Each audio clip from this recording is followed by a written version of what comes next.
ട്രെയിനിൻ്റെ AC കമ്പാർട്ട്മെൻറ്റിൽ ഒരു വൃദ്ധനായ മനുഷ്യൻ യാത്ര ചെയ്യുകയായിരുന്നു.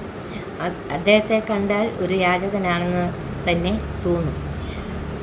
കുറച്ച് ദൂരം പോകുമ്പോൾ TTR ആ കമ്പാർട്ട്മെൻറ്റിൽ കയറി എല്ലാവരുടെയും ടിക്കറ്റുകൾ പരിശോധിച്ചു.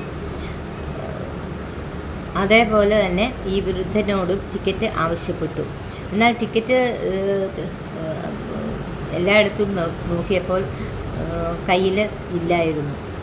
അപ്പം TTR വിചാരിച്ചു ഇയാൾ ടിക്കറ്റ് എടുക്കാതെ യാത്ര ചെയ്യുന്ന ആളാണെന്ന് വിലയിരുത്തി.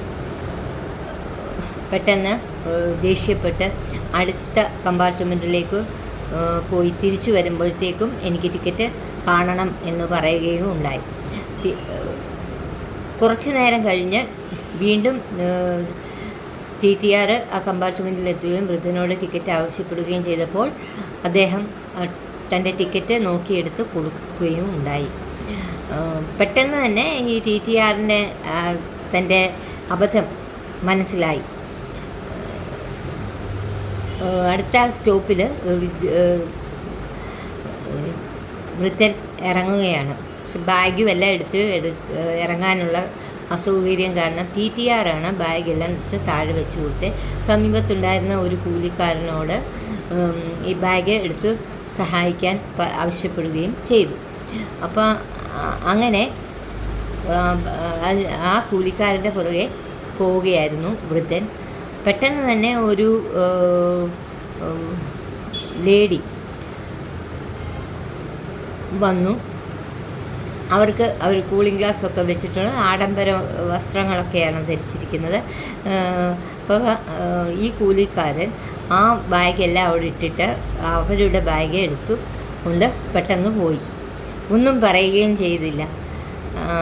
അപ്പോൾ TTR ആ സ്റ്റോപ്പ് കഴിഞ്ഞ് പയ്യെ ഇറങ്ങി വന്നപ്പോൾ വൃദ്ധനോട് ചോദിച്ചു, അതെന്നെ എടുത്തുകൊണ്ട് പോയില്ലേ എന്ന് ചോദിച്ചപ്പോൾ പോയില്ല, വേറൊരു സ്ത്രീയുടെ ബാഗ് കണ്ടപ്പോൾ അത് എടുത്തുകൊണ്ട് പോയി, എൻ്റെ ഇതിവിടെ ഉപേക്ഷിച്ചു എന്ന് പറഞ്ഞു.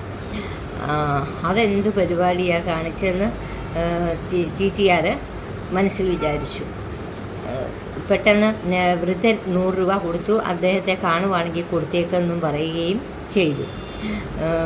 പോകുന്ന വഴിക്ക് ഈ വൃദ്ധ കൂലിയെ കണ്ടു.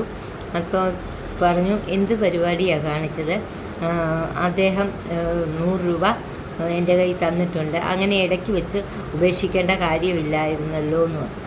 അപ്പോൾ കൂലി പറഞ്ഞത്, ആ സ്ത്രീ ഒരു അന്ധയാണ്, പിന്നെ ഇടയ്ക്കിടയ്ക്ക് യാത്ര ചെയ്യുമ്പോൾ ഞാനാണ് അവരുടെ സാധനങ്ങൾ എടുക്കാൻ സഹായിച്ചിരുന്നത്, പെട്ടെന്ന് അവരെ സഹായിച്ചിട്ട് തിരികെ വരികയായിരുന്നു എടുത്തുകൊണ്ട് പോകുന്നതിന് എന്ന് പറഞ്ഞു.